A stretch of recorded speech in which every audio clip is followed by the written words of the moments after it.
이름은 윤재호라고 하고요. 제가 근무하고 있는 곳은 한국에너지기술연구원입니다. 혹시 이 연구소 연구원 이름 들어보셨나 모르겠네요.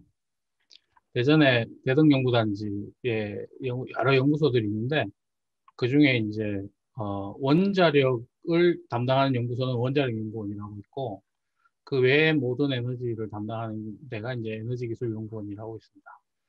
그 중에서 저는 뭐 예전에는 신재생 에너지 전체 총괄을 하는 그런 뭐 아까 이렇게 본부장 하기도 했다가 지금은 태양광을 태양광 연구단이라는 조직을 맡고 있습니다. 그래서 조금 오늘 이제 제목이 기후위기의 도전과 과학기술 혁신인데 아무래도 이제 태양광 중심에 그래도 제가 제일 잘하는 부분의 얘기들이 아마 많을 것 같고요.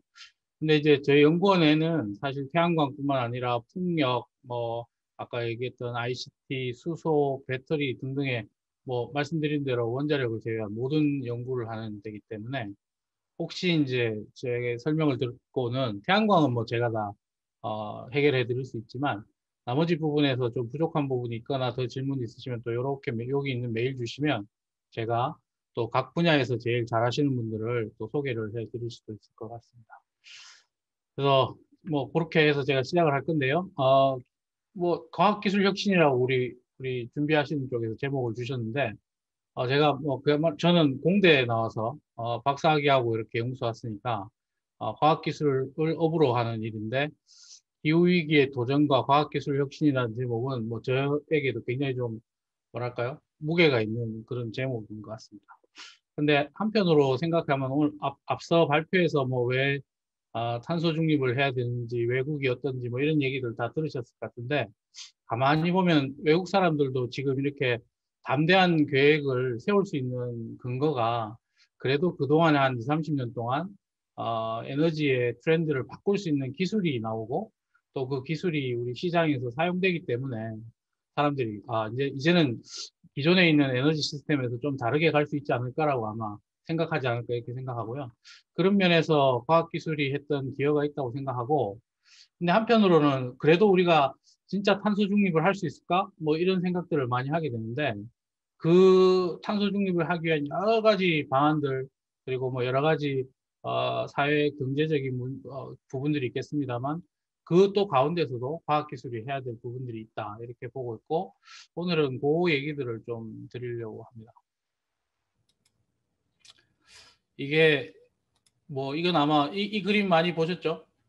이제 이게 두 가지 형태의 그림이 있는데 파도가 이렇게 작은 파도에서부터 큰 파도로 가는 게 있고 상어 그림이 있습니다. 저는 뭐 상어 그림을 조금 더 좋아하는데요. 이게 이제 그 뭐 다 아시는 것처럼 우리가 지난 한 해 올해 코비드 19 때문에 뭐 굉장히 힘들어하고 있고 그에 따르는 경제적 위기 때문에 지금 뭐 최근 뭐 재난지원금이나 이런 요인도 있지만 그 이후에 다가올 기후변화는 이것들과 비교했을 때 또 굉장히 큰 위기다. 이런 것들이 사람들이 실제로 이렇게 코비드 19이라는 어떤 전 글로벌한 위기를 겪어보면서 이거보다 더 큰 위기가 오면 이건 더 야단이 아닌가 이런 생각들을 많이 하는 것 같습니다. 그래서 이 그림들 많이 쓰는 것 같고 그래서 사실은 우리가 보통 저희들이 얘기할 때도 기후변화란 말 많이 썼고 기후변화를 대응하자 이런 말 많이 썼는데 올 하반기 들어와서는 이게 뭐 국회에서도 그렇지만 기후 위기라고 인식을 하는 것 같습니다. 그래서 요즘은 아마 오늘 발표 제목에도 있지만 기후 변화란 말보다는 기후 위기란 말을 더 적극적으로 쓰는 것 같고요. 그리고 뭐 탄소 같은 경우도 이후에 우리가 목표한 탄소 농도를 맞추기 위해서는 앞으로 10년도 채 남지 않았다. 뭐 이런 탄소 버짓이라는 얘기가 나올 정도로 지금처럼 계속 이 상태를 유지하다가는 지구 온도의 증가로 인한 문제들을 굉장히 지금 우리가 굉장히 힘들어지겠다 이런 것들이 사람들 많이 생각하는 것 같고요. 그래서 이제 뭐 아마 앞선 발표들에서 많이 들으셨을 것 같은데 각 국가별로 뭐 유럽의 그린딜을 포함한 그린 뉴딜이라는 걸 많이 발표를 합니다. 그래서 유럽은 이미 뭐 여러 차례 앞선 발표를 했고 유로피안 그린딜을 통해서 어떻게 하면 탄소를 없애고 탄소 중립을 갈 것인가에 대한 여러 가지 논의들을 했던 것 같고 아마 이 교육 프로그램 과정에서도 굉장히 많은 설명을 들으실 것 같고 작년도 중반인가요? 우리나라도 그린 뉴딜 그래서 디지털 뉴딜과 함께 정부가 앞으로 나가야 될 큰 기조를 디지털과 그린으로 해서 그린 뉴딜을 이렇게 발표하게 되죠. 이제 그러다가 이제 사실 그린 뉴딜이 발표되면서도 우리가 여기 있는 것처럼 기존 경제를 탄소 의존 경제에서 저탄소 친환경 경제로 만들어 보자라는 고민들을 많이 했었습니다.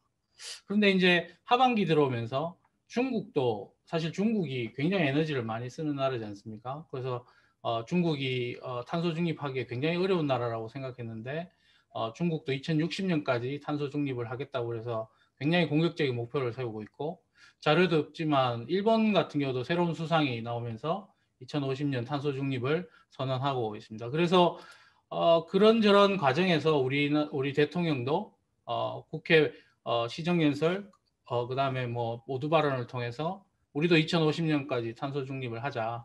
그래서 가디언지의 당일날 이렇게 기사가 이렇게 나는 게 있는데요. 그래서 우리도 사실 뭐 준비해야 될 것이 많긴 하지만 글로벌 트렌드라든지 혹은 우리 전체가 우리 후대가 잘 살기 위해서 탄소 중립을 2050년까지 하겠다라고 대통령이 선언을 하셨고 그에 따른 여러 가지 뭐 과학기술적인 부분, 사회경제적인 부분들을 지금 열심히 계획을 세우고 추진하고 있습니다.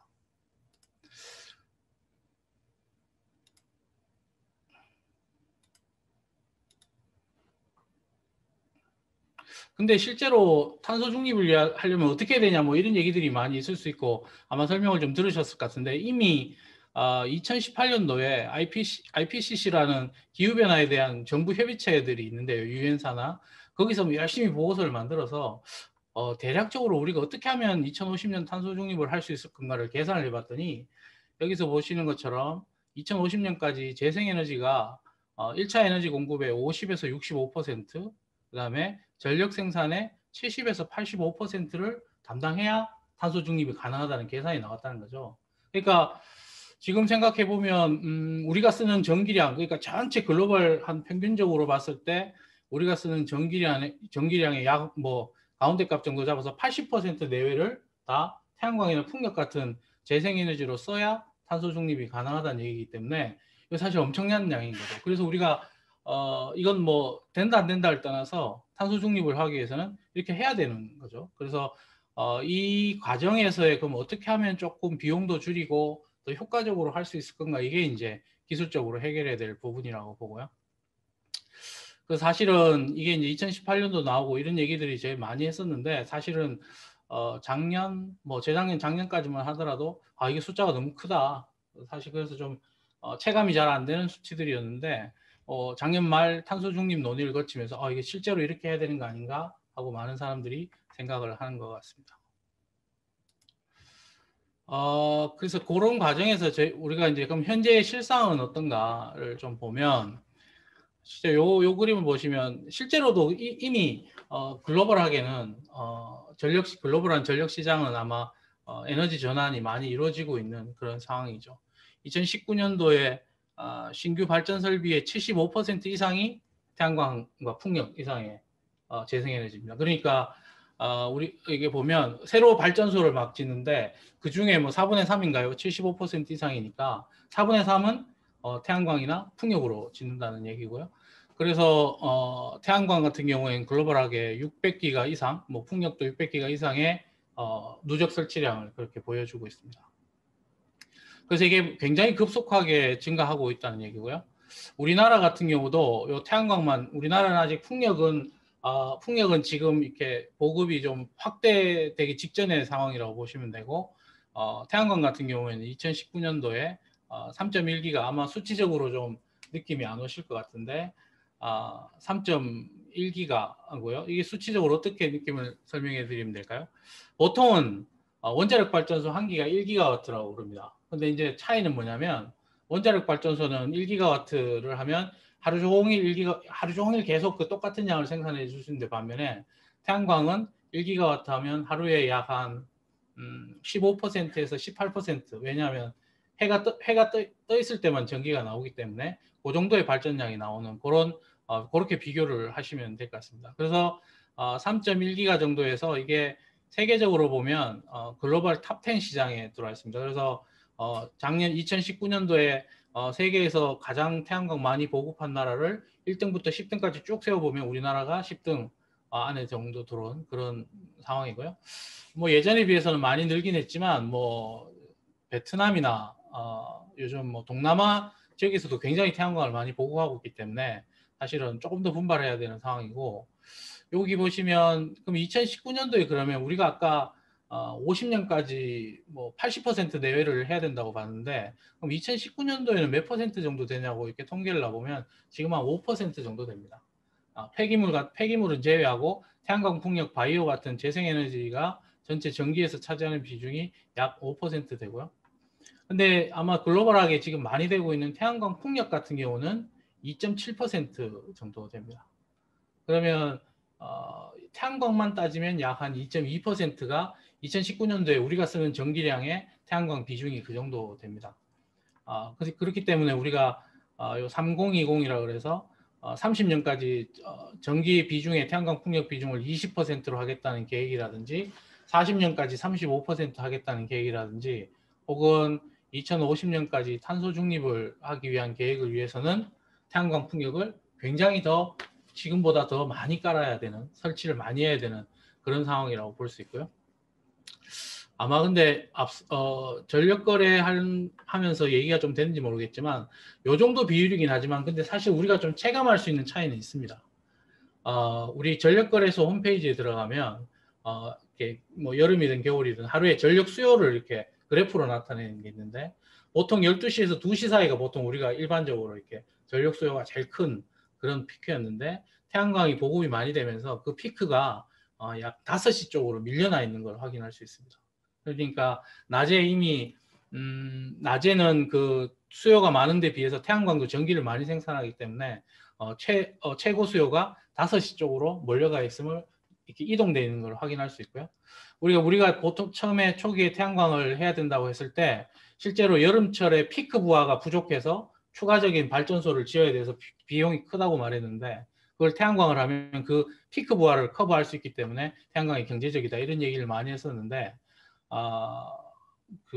그거에 대한 어떤 효과가 실효적으로 증명됐다 이렇게 볼 수 있고요. 물론 이제 피크가 5시 쪽으로 가니까 갑자기 해가 떨어지고 난 다음에 태양광 부하가 급격하게 떨어지면서 생기는 뭐 더커브라든지 이런 부가적인 문제가 발생하긴 합니다만, 일단 태양광이 보급됨으로써 전 국가적인 어떤 전기 수요의 픽이 시프트 됐다 뭐 이런 어떤 의미는 볼 수 있을 것 같고요.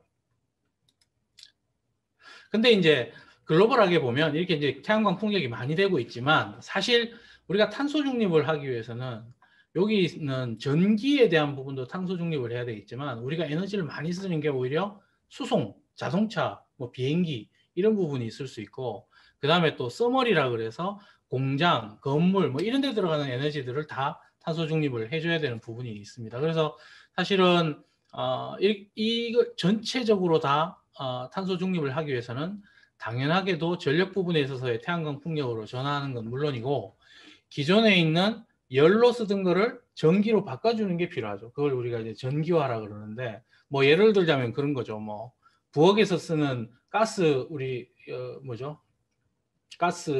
가스레인지를 전기 인덕션으로 요즘 쓰는 거라든지, 그러니까 기존에 연료를 쓰거나 하는 것들을 열이나 연료를 쓰는 것들을 전기로 바꿔주는 흐름이 하나 있어야 되고, 물론 그랬을 때 그 전기는 태양광이나 풍력에서 나오는 재생에너지 전기여야 되고요. 그리고 이 수송만 하더라도 지금 뭐 여러분들이 이미 체감하고 있겠지만 수송 부분에 어떤 이산화탄소를 없애기 위해서 우리가 지금 많이 하고 있는 게 전기차죠. 그러니까 당연히 전기차 혹은 수소차로 이걸 바꿔줘야 됩니다. 그래야 이게 탈산소화가 할 수 있고, 그 다음에 건물 같은 경우는 아까 잠깐 소개할 때도 있었지만 당연히 건물도 효율을 최대한 높이고 거기다가 태양광 등과 같은 어떤 재생에너지 설비를 넣어서 건물에서도 탄소 중립을 만들어줘야 되고, 공장에서도 사실 공장 부분이 제일 어려운 부분입니다만 뭐 시멘트 공장이나 그 제철 공장 같은 데서도 어떤 탈탄소화를 위한 전략이 나와야 된다는 거죠. 그래서 결국 전체 글로벌하게 보면 전력 분야에 대해서 지속적으로 재생에너지가 확대를 해야 되고요. 그 다음에 건물 및 냉난방 그리고 산업열 등에 대해서도 전기로 바꾸든지 아니면 그것들을 재생에너지원 연료로 하든지 하는 그런 부분이 있어야 되고 그렇게 하기 위해서는 또 만들어진 전기를 수소로 바꾼다든지 혹은 만들어진 전기를 열로 바꿔서 저장한다든지 뭐 이런 다양한 우리가 소위 얘기하는 섹터 커플링이라고 하는 서로 에너지 변환하는 부분들도 기술이 개발돼야지 전체적으로 탄소 중립을 만들 수 있다 이렇게 보는 거죠. 그렇게 이제 그 근간이 되는 건 결국 CO2가 발생하지 않는 전기를 만들어야 되기 때문에 이 모든 걸 하기 위해서도 기본적으로 태양광이나 풍력에서 나온 전기가 충분히 있어야 된다. 이게 이제 제가 태양광 설명하면서 이렇게 드리는 말씀이고요. 근데 이제 뭐 재생에너지 보급, 태양광을 포함해서 이제 이걸 하기 위해서는 요건 조금 국내적인 시각이긴 합니다만 어떤 부분이 해결돼야 될 건가 뭐 이런 걸 생각해 볼 수 있죠. 뭐 일단 설치 부지의 문제가 있을 수 있고요. 풍력도 뭐 마찬가지입니다만 태양광 같은 경우도 실제로 우리가 태양광이 굉장히 유력한 이유 중에 하나는 태양에서 지구상에 오는 에너지가 매우 무한정으로 많고 굉장히 작은 면적의 태양 에너지만 활용하더라도 전 지구 글로벌하게 다 쓸 수 있지만 한 가지 문제가 에너지 밀도가 낮기 때문에 굉장히 큰 면적을 필요로 한다는 거죠. 그렇기 때문에 기본적으로 기술적으로 해결을 해야 되겠지만 기본적으로는 설치 부지가 많이 필요하다. 그래서 이 부분 어떻게 할 건가 있을 수 있고 그 다음에 이제 경제성이 지금 이제 경제성이 굉장히 이따가 설명드리겠지만 많이 좋아지긴 했지만 실제로 설치 환경이 좋지 않은 곳에 갈수록 가격이 비싸지는 문제를 어떻게 확보할 건가. 그래서 우리가 그리드에서 쓰는 전기량하고 어떻게 맞출 것이냐. 우리 그리드 패러티라고 표현하는데 경제성을 어떻게 확보할 건가가 중요하고요. 그 다음에 이제 그리드 유연성이라고 그래서 아까 더 커브 잠깐 말씀드렸습니다만 이제 아무래도 태양광 풍력은 우리가 이게 뭐 굉장히 불균일하다고 할 수 있죠. 해가 구름에 가리면 전기가 안 나온다든지 바람이 멈추면 전기가 안 나온다든지 혹은 더 많이 나올 수도 있는 거고 하기 때문에 이런 것들이 전력선에 있어서 부담을 줄 수 있다 이런 부분들이 있을 수 있고요.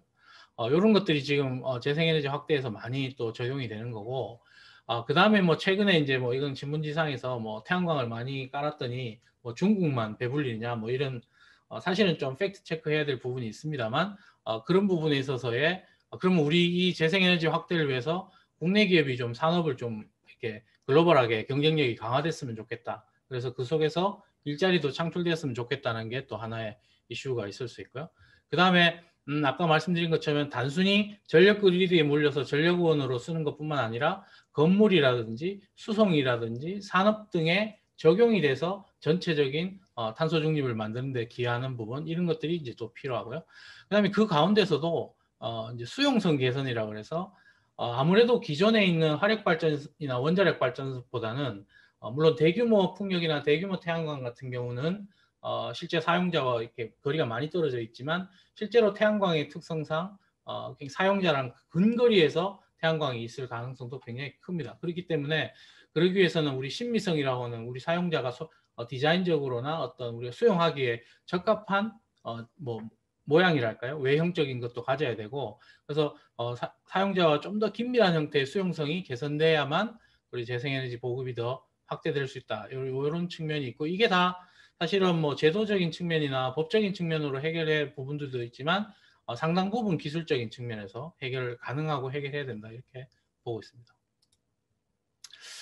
요거는 사실은 그래서 이것들을 처음에 설명할 때 탄소 중립 얘기가 나오기 전에도 사실은 2017년에 이미 맥킨지에서 글로벌한 에너지는 이런 방향으로 갈 거다 이렇게 많이 얘기를 했었습니다. 물론 뭐 이때만 하더라도 이렇게 이게 그렇게 특히 국내에서 많이 받아들여지지는 않았지만 여기 보시면 D자가 5개로 시작해서 5D라고도 표현을 많이 했는데요. 우선 탄소 없애야 된다는 거죠. 이건 이미 이때부터도 뭐 글로벌하게 우리는 앞으로 기후변화 문제를 해결하기 위해서는 에너지원이 탄소는 나오지 않아야 된다가 기본적인 전제고요. 또 그 가운데서 이제 태양광과 풍력 물리면서 이 디센트럴라이제이션이라고 해서 중앙 집중형이 아니라 분산형으로 갈 거다. 이렇게 이제 많이 얘기를 했던 거죠. 이거는 이제 여러 가지 공급 방식의 변화에서도 있지만 사람들이 예전에는 어떤 에너지를 대량으로 생산해서 어느 정도 손해를 보더라도 효율적인 측면에서 대량으로 공급했다면 지금은 사실은 자기가 쓰는 에너지는 자기가 만들어내는 그런 컨셉들이 이후에 미래 에너지 전환의 방향이 될 것이다. 이렇게 이제 예측을 했던 거고요.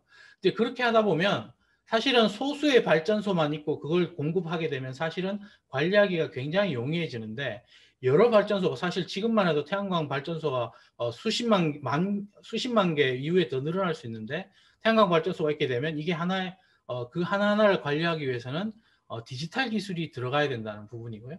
그 다음에 이게 어떤 제도나 이런 측면에 있어서의 규제들이 완화되는 측면, 자율적인 어떤 시장 거래가 이루어지는 그런 부분들이 에너지 트랜지션이라는 거고, 뭐 이런 걸 통해서 뭐 이건 에너지 민주주의다 뭐 이렇게까지 표현하는데 이렇게까지 진화할 것이다 이런 예측을 했던 거고요. 특히나 이것들은 전체적인 전기화와 도시화와 맞물리면서 에너지가 이런 형태로 갈 거다. 그래 앞서 제가 탄소 중립을 얘기하면서 말했던 거랑 사실 일맥상통하죠. 그렇지만 지금에서는 오히려 조금 뭐 다 같은 얘기입니다만 탄소 중립 쪽에 조금 더 포커싱이 돼 있고 제 개인적 생각은 결국 탄소 중립을 하기 위해서는 이 나머지 네 가지도 다 따라와야 뭐 수용성이라든지 혹은 설치 부지 문제라든지 여러 가지 문제를 다 해결하지 않나 그렇게 봅니다. 그래서 사실은 이게 제가 즐겨 쓰는 그림인데 탄소 중립을 얘기하면서 더욱더 이런 방향으로 가고 있다 이렇게 보고 있고요.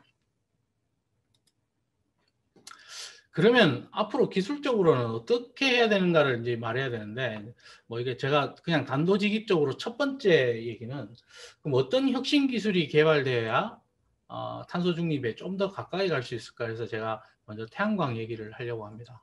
이게 사실은 순서를 좀 이렇게 이게 무슨 결론을 앞으로 가져왔는데요.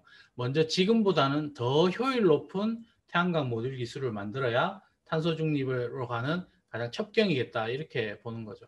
물론 지금 현재도 태양광 모듈 효율은 사실은 계속적으로 증가를 하고 있습니다. 이미 이게 이제 가격 하락과 마찬가지인데 이후에 또 설명드리겠지만 뭐 흔한 얘기로 자고 일어나면 가격도 떨어지고 효율도 증가됩니다. 그러니까 소비자는 좋지만 만드는 기업은 굉장히 힘들어하고 있겠죠. 이제 경쟁이 치열해지기 때문에. 그래서 가격을 하락하고 있고 그 다음에 최근에는 20% 이상의 효율을 가지고 500W의 대용량 모듈들도 나오고 있습니다. 그래서 아파트 베란다에 뭐 예전에는 300W 깔았다면 요즘 한 장 깔면 500W 깔 수 있고 두 장 깔면 1kg 깔 수 있는 뭐 그런 형태 오고 있고 근데 이후에 효율을 보다 더 높은 효율을 하기 위한 고효율 태양광 모듈 기술이 필요하다가 탄소 중립으로 가기 위한 첫 번째 기술로 우리가 많이 제안을 하고 있는데요. 근데 이제 이런 얘기를 하면서 우선 그럼 태양광 얘기를 조금 더 자세하게 해보겠습니다. 이게 IEA라고 해서 국제에너지기구 작년 말에 발표된데요. 이거 제가 쓴 말이 아니고 IEA의 그 사무총장이 아마 그 보고서에서 쓴 말입니다. 이게 영어로 보니까 근데 한국말로 하니까 조금 이상한데 태양광이 이제 왕이다 뭐 이런 거죠. 아까 신규 발전의 75% 말씀드렸고 글로벌한 어떤 탄소 중립에서 태양광이 이제는 차세대 에너지원이 아니고 주력 에너지원이 돼가고 있다. 뭐 이런 얘기입니다. 점점 많이 앞으로 보급될 거란 얘기고요. 근데 이제 이렇게 되는 이유가 있을 건데요. 실제로 2050년 넷제로 할 때도 수소를 만드는데도 그린 수소를 하려면 재생에너지 전기가 있어야 되고 전기차 당연히 재생에너지 전기가 있어야 되죠. 테슬라 아시겠지만 테슬라가 뭐 여러 가지 장점 중에서도 태양광과의 패키지에서 미국 굉장히 많은 효과를 거두고 있고요. 그래서 이런 2050년 유럽에서의 탄소 중립하더라도 굉장히 태양광이 많이 확대될 것이라는 전망 속에서 태양광이 새로운 왕이다 뭐 이런 표현까지 썼던 것 같습니다. 근데 왜 이렇게 됐느냐를 보면 제가 이미 말씀드린 것처럼 우선 가격이 급격하게 떨어지고 있습니다. 가격이 급격하게 떨어지고 있어서 이게 러닝 커브라 그러는데요. 이게 이제 76년부터 이제 생산량이 증가하면서 따라서 가격이 막 이게 떨어집니다. 그런데 오히려 최근 들어서는 더 급격하게 떨어지고 있죠. 2010년도에 그 모듈 가격 와트당 1.88 하던 부분이 2019년도에 0.24불이고 지금은 0.2불도 떨어졌습니다. 0.1불대가 나오고 있고요.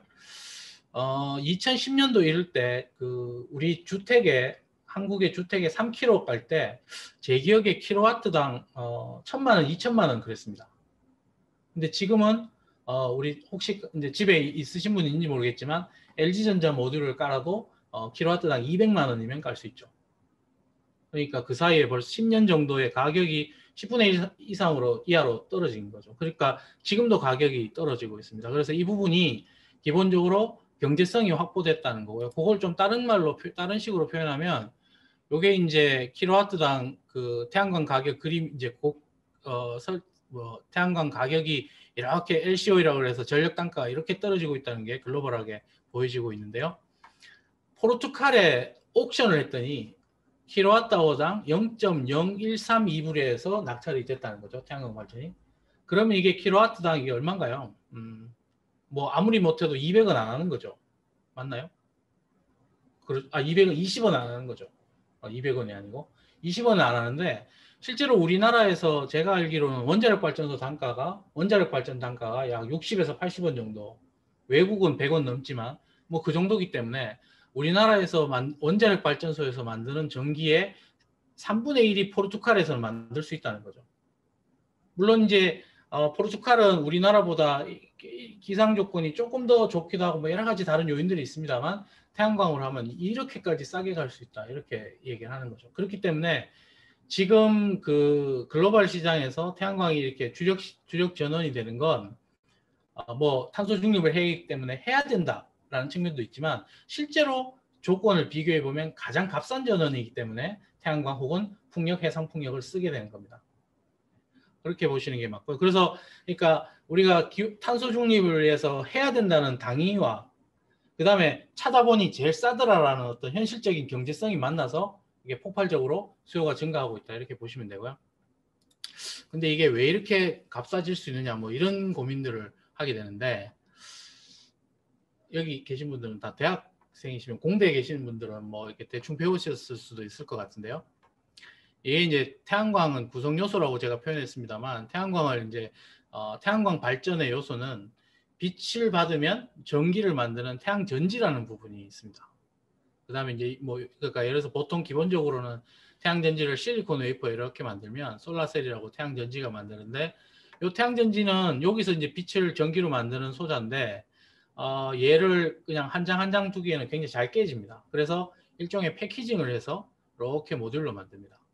그럼 이 모듈로 만들면 아까 이거 한 장에 500W 나올 수도 있고 뭐 300W 나올 수도 있고 뭐 그렇다는 건데요. 이게 이제 내가 필요한 양에 따라서 밑에처럼 용도에 따라서 집에 올릴 수도 있고 대규모로 깔 수도 있고 건물에 붙일 수도 있고 뭐 경우에 따라서는 자동차나 비행기에 붙일 수 있는 이런 시스템이 되는 겁니다. 자 그러면 기본적으로는 이제 태양 전지가 굉장히 중요하죠. 빛을 전기로 바꾸니까 보통 우리가 학교에서 배우기에 전기 만드는 기본적인 방식은 뭔가를 돌려야 되죠. 그죠? 이게 우리 옛날에 물리 시간에 배웠듯이 뭡니까? 자속의 변화를 일으켜줘야 됩니다. 전자석을 돌리든지. 그래서 우리가 풍력도 마찬가지고 뭐 화력발전소 마찬가지로 터빈을 돌리죠. 그러니까 그래서 어떤 그 코일을 자석 속에 놓고 얘를 돌리면서 거기서 생기는 유도기 전력으로 전기를 만들어냅니다. 그게 기본인데 유독 태양광은 조금 다릅니다. 태양광은 우리가 이제 반도체 특성을 이용한다고 그러는데요. 이제 반도체가 그런 거죠. 우리가 도체는 전기를 자유롭게 전자가 막 이동하는 거고 부도체는 전자가 잘 이동하지 못하는 건데 반도체는 어떤 특정 에너지를 주면 전자가 이동하고 에너지를 주지 않으면 전자가 이동하지 않는 게 반도체입니다. 뭐 이게 조금 심플하게 이야기하면요. 그렇기 때문에 그 특정 에너지를 빛이라는 에너지를 줬을 때 이 반도체가 전기가 통하는 놈이 돼서 어떤 하나의 기전력을 만들어내는 게 기본적인 원리입니다. 그래서 얘는 터빈을 돌리거나 그렇게 아니라 그냥 빛을 받으면 전기가 나오는 거죠. 그냥 플랫한 판을 여기서 보는 모듈 판을 어레이를 혹은 그냥 빛에 쪼이기만 하면 전기가 나오기 때문에 그것도 이 자체로서는 뭐 제조 공정은 그다음 문제를 치더라도 이 전기를 만드는 과정에서는 어떤 부산물도 나오지 않습니다. 그리고 여기 쓰이는 원료도 태양광만 있기 때문에 원료비도 없는 거죠. 그 다음에 여기 들어가는 반도체는 기본적으로 우리가 삼성전자나 뭐 이렇게 요즘 삼성전자나 뭐 TSMC나 만드는 그 반도체 기술에 그 삼성전자에서 만드는 반도체 기술은 좀 부가가치가 높은 기술이고 기본적으로 그런 컨셉을 만들어서 대량으로 만들어서 값싼 기술의 공정 기술이기 때문에 얘가 지금 굉장히 급격하게 가격이 떨어지고 있습니다. 물론 그 과정에서 이제 중국이라는 요소가 있어서 중국이 이 태양광 발전을 이제 중점, 거점 아이템으로 선정하면서 굉장한 지원을 많이 해서 지금은 사실은 전체 시장의 많은 부분들이 중국 기업에 있어서 주도되고 있는데 그만큼 가격은 떨어지고 있습니다. 그래서 사실은 태양전지 생산은 중국, 한국 뭐 이렇게 지금은 이렇게 양대 산맥이다. 물론 산맥의 높이가 조금 차이가 있긴 하지만 뭐 그렇게 제조 상태에서는 그렇게 보시면 되겠습니다. 그래서 우리가 이걸 밸류 체인이라고 그래서 이제 이거 보면 원 소재는 이제 실리콘 소재죠. 실리콘이고 얘를 실리콘을 웨이퍼라고 아까 말씀드린 그런 태양전지를 만들기 위한 기판을 인고드 웨이퍼라고 그러고 얘를 거기다 공정을 해서 셀을 만들고 모듈을 만들어서 시스템을 만드는 이런 상태에서 아마 이게 신문지상에도 많이 나올 것 같은데 이런 게 이제 태양광 산업의 밸류 체인이라고 보시면 됩니다. 아까 뭐 잠깐 말씀드렸지만 작동 원리는 빛을 받으면 반도체에서 빛을 받으면 전자와 홀이 이제 전자와 마이너스 전하와 플러스 전하가 이렇게 분리가 된다고 얘기하고요. 근데 이 분리가 되는 놈은 반도체 특성에서 가만히 놔두면 그냥 다시 합쳐져 버립니다. 근데 여기서 이제 하나 반도체 또 다른 특성이 PN 정션이라고 하는 P타입 반도체하고 N타입 반도체를 이렇게 붙여 놓으면 이 안에서 일종의 내부 펌프 역할을 하는 전기장이 생깁니다. 그래서 플러스 전하는 플러스 전하대로 마이너스 전하는 마이너스 전하대로 이렇게 세퍼레이션 되는 과정이 있어서 하나의 양단의 플러스 극 마이너스 극을 만드는 이게 일종의 태양전지가 되는 거고요. 그래서 뭐 그런 원리다 이렇게 보시면 됩니다. 다시 말씀드리지만 기존의 터빈을 돌려서 전기를 만드는 것이 아니라 반도체 특성을 이용해서 빛만 받으면 전기가 나온다 이렇게 보시면 되겠습니다. 근데 태양전지는 그래서 반도체 얘기만 하면 다 되는 부분이 있기 때문에 굉장히 종류가 많습니다. 우리가 흔히 주변에서 많이 볼 수 있는 결정지 실리콘 태양전지에서부터 뭐 방막 태양전지도 있고 최근에 신문에서 많이 나오는 페로브스카이트 태양전지 등 여러 가지 뭐 무기물, 유기물 왜냐하면 반도체 특성을 가지는 소재들이 많기 때문에 그 각각 반도체 특성에 따라서 다양한 효율, 최고 효율들을 이렇게 만들어내고 있습니다. 한 가지 이제 여기 보면 카드뮴 테르라이드 태양전지라는 게 있습니다. 미국의 퍼스트 솔라라는 회사가 굉장히 잘 만들고 있는데 실제로 국내에는 수입이 되고 있지는 않고 국내에는 사실은 없는 태양전지입니다. 근데 이제 이 태양전지에 있는 요 카드뮴 때문에 뭐 태양광에서 카드뮴이 많이 나온다 뭐 이런 얘기들이 한동안 뉴스에서 많이 나왔는데 실제로 이런 태양전지가 있긴 하지만 이 태양전지는 국내에는 R&D도 하지 않고 수입되지도 않는 그렇다고 보시면 되고 주로 결정질 실리콘 소재 모래에서 시작하는 실리콘 소재로 만든 태양광이 주종을 이루고 있다 이렇게 보시면 되겠고요. 마찬가지로 이것도 이제 각 태양전지마다 효율을 이렇게 나타내고 있고 이 효율을 높이기 위해서 연구자들이 굉장히 노력을 많이 하고 있고요. 최근에 굉장히 각광받고 있는 그 유기물 소재가 섞인 페로브스카이트 태양전지가 요 노란색 동그라미인데 이게 지금 굉장히 각광을 많이 받고 있는데 지금 요 노란색 동그라미들은 거진 한국 연구자들이 지금 기록을 계속 깨 나가고 있습니다. 그래서 한국에서 제일 잘하는 태양전지 중에 하나인데 요 페로브스카이트 태양전지는 한국에서 잘하는 걸 보고 미국이나 일본이나 유럽에서 배워가고 있는 그런 상황입니다. 그래서 기술적으로 지금 이 효율을 높이기 위해서 굉장히 경쟁을 많이 하고 있고요. 근데 이 위에도 굉장히 뭔가 태양전지가 많이 있는데 이거는 이제 우주용 태양전지라고 우주용 태양전지를 쓰는 고효율 태양전지 아주 비싼 태양전지라고 보시면 되고 요 밑에 그룹에서 지상용으로 결정질 태양전지를 포함해서 야간 최고 효율이 지금 뭐 27, 8% 정도에 있는 그런 태양전지라고 보시면 되겠습니다. 네, 요거는 일단 아까 말씀드렸고요. 그래서 요게 이제 결정지 실리콘 태양전지인데요. 뭐 이거 자세한 걸 하나하나 다 설명드릴 수는 없겠지만 뭐 사람들이 연구자들이 효율을 높이기 위해서 굉장히 많은 연구를 하죠. 예를 들어서 이제 이렇게 빛을 이렇게 표면을 뾰족뾰족하게 만들어서 빛을 그냥 이렇게 빛이 그냥 수직으로 내려와서 훅 지나가게 만드는 것이 아니라 각도를 꺾어서 요 태양전지에서 굉장히 빛이 지나가는 거리를 길게 한다든지 뭐 다양한 기술들을 많이 쓰고 있고 그래도 결정지 실리콘 태양전지 기술들을 굉장히 많이 적어서 만든 최고 효율이 26.7% 정도 됩니다. 그러니까 빛을 100을 줬을 때 전기로 만드는 게 4분의 1보다 조금 넘는다는 얘기입니다. 그래서 이걸 가지고 지금 모듈 효율은 이걸 모듈로 만들면 뭐 22, 23% 정도 효율들이 나온다고 보시면 됩니다. 근데 아까 제가 처음에 혁신 기술이라고 말씀드릴 때는 지금 현재 수준보다 효율을 더 높여야 된다 이런 말씀을 드렸었는데요.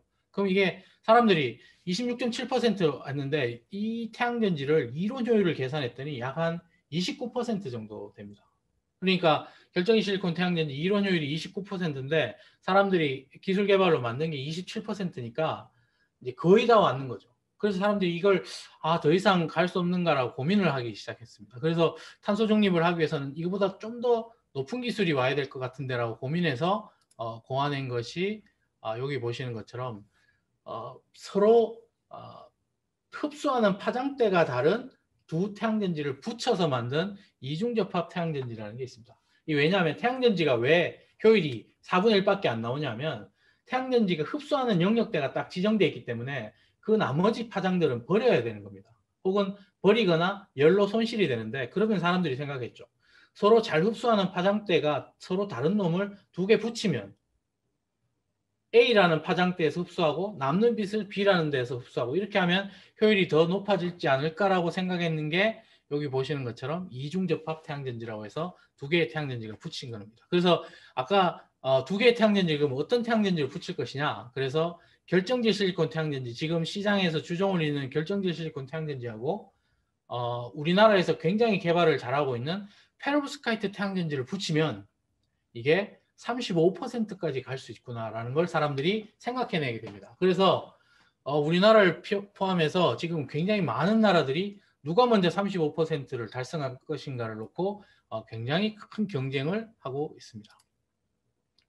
이것도 이제 뭐 이거는 이제 최근에 탄소 중립을 위한 뭐 이렇게 로드맵 중에 하나인데요. 그러면 태양광 모듈을 30% 모듈, 35% 모듈 이렇게 효율을 만들면 실제로 여기 잠깐 있습니다만 굉장히 이제 22% 모듈을 설치했을 때보다 35% 모듈을 설치한다는 건 단위 면적에서 나오는 발전량이 훨씬 크기 때문에 벌써 2 배는 아니면 1.5배 이상이 되는 거죠. 그러면 그런 거죠.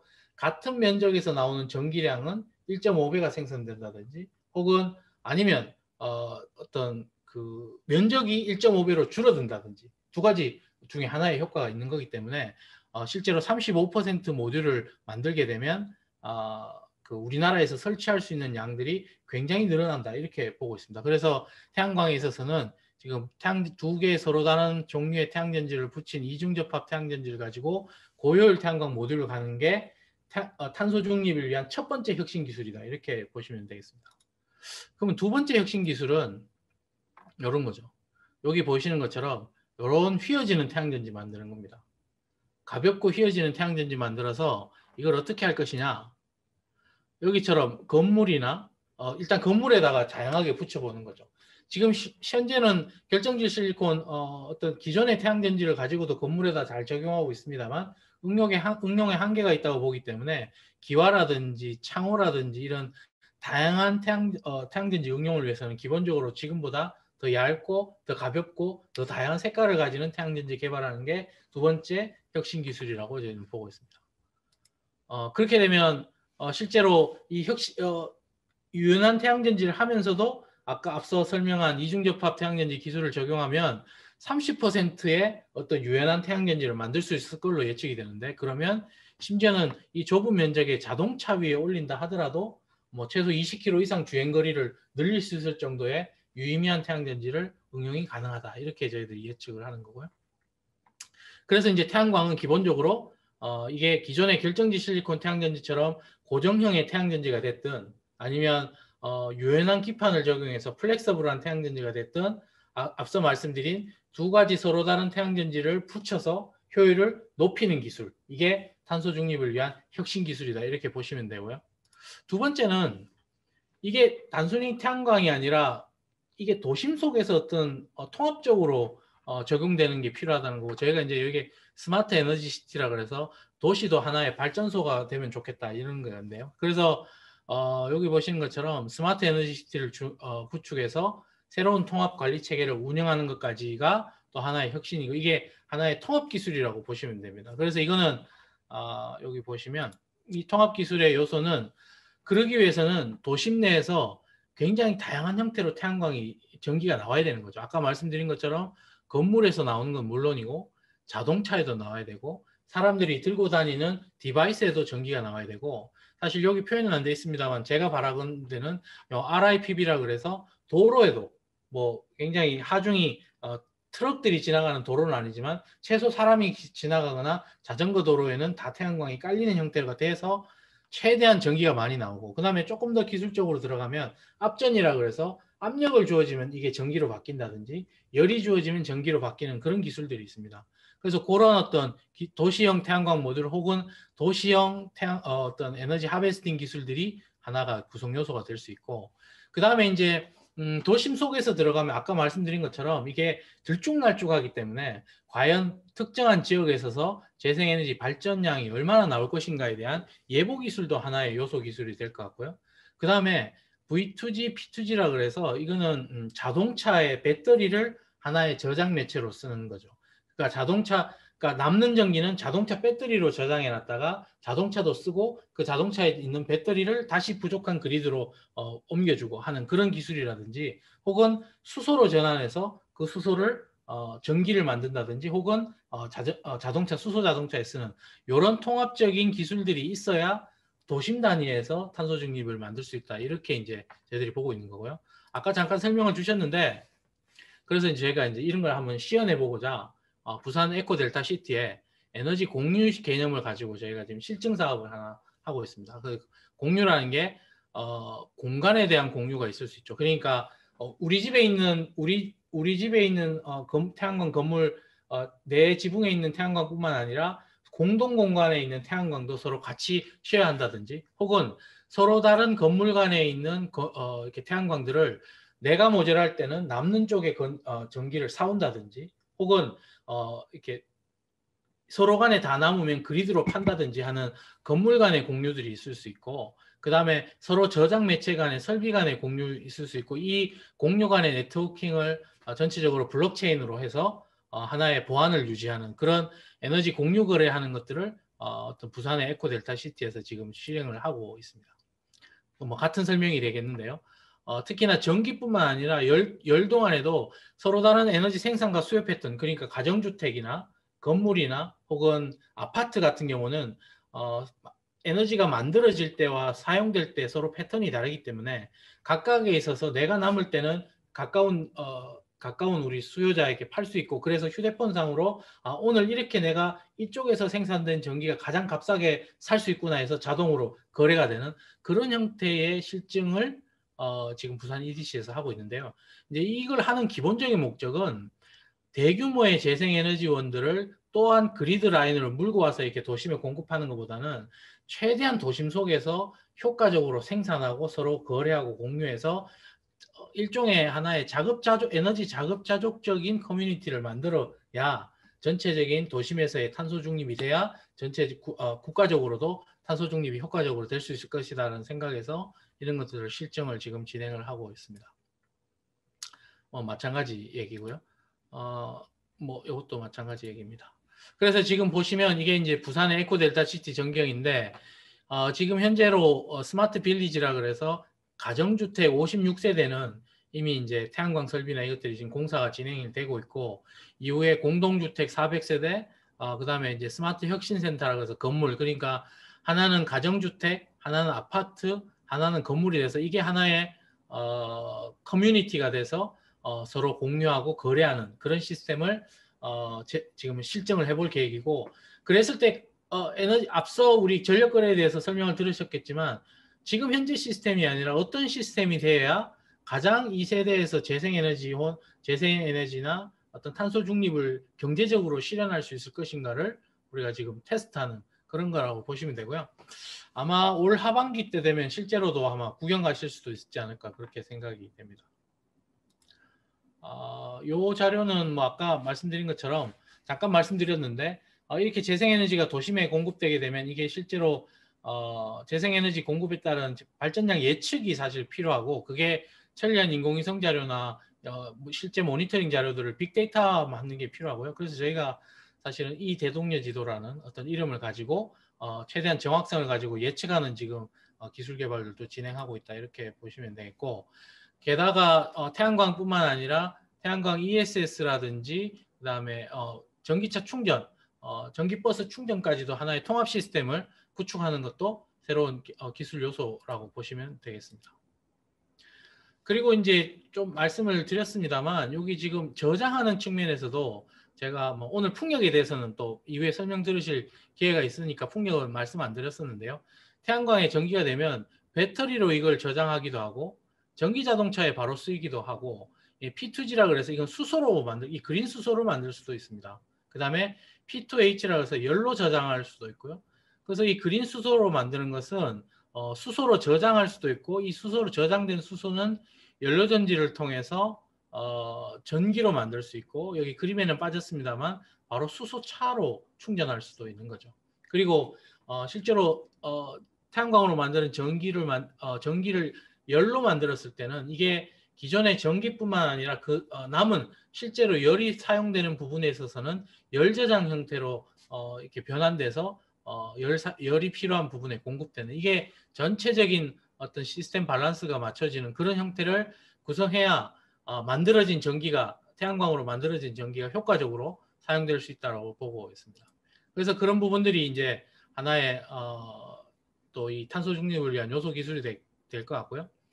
그 다음에 이제 제가 말씀드렸습니다만 이제 그 하나는 그린 수소죠. 그린 수소는 수소를 만드는 여러 가지 방법 중에서 태양광이나 풍력 같은 재생에너지 전기를 가지고 물분해를 하는 거죠. 물분해를 해서 수소를 만드는 걸 우리가 그린 수소라고 하는데 그럼 수소를 가지고 전기차를 돌릴 수도 있고 혹은 이 수소 자체를 에너지 원 소스로 써서 공장에 이렇게 적용을 한다든지 혹은 화학 반응에 쓴다든지 해서 전체적인 산업 부분에 있어서의 탄소 중립을 더 촉진시킬 수 있는 그런 부분이 있습니다.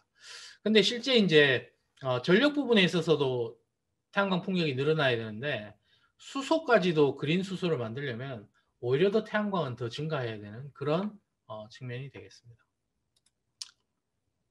네, 요거는 뭐 열에 대해서는 아까 말씀을 드렸고요. 그 다음에 끝으로 이제 하나 더 이제 우리가 고민해야 될 건데 제가 쭉 기술에 대해서 좀 정리를 해보자면 첫 번째는 혁신 기술 측면에서는 태양광 측면에서는 이중접합 태양전지를 만들어서 효율이 굉장히 높은 걸 만들어야 설치 면적을 줄일 수 있거나 발전량을 늘릴 수 있기 때문에 탄소 중립에 굉장히 중요하다는 게 기술적인 요인이 하나 있고요. 그 다음에는 다양한 기능의 태양전지를 만들어서 그것들이 도심에 적용하도록 만드는 게 필요하다.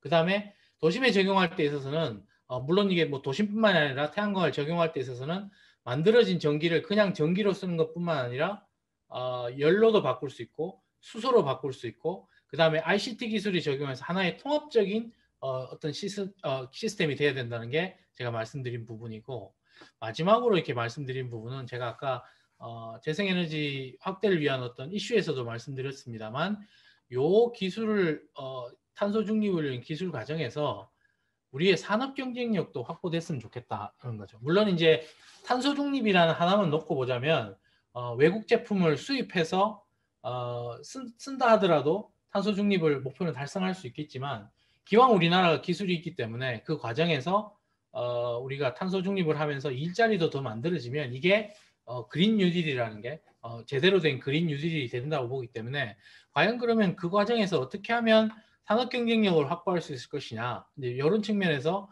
제가 이제 슬라이드인데 아마 여기 계신 학생분들은 조금 거리가 있을 수도 있겠습니다만 소부장이라 그래서 소재 부품 장비 그러니까 태양광이나 아까 쭉 말씀드린 기술에 대해서 각 소재 부품 장비를 통합적으로 개발할 수 있는 플랫폼을 만드는 게 좋겠다. 그래서 각 기업들이 만든 제품들을 하나의 사이트에서 같이 테스트하고 거기서 성능을 개선하는 그런 플랫폼을 만들면 좋겠다라는 게 탄소 중립을 위한 하나의 전략이다 이렇게 생각이 되고요.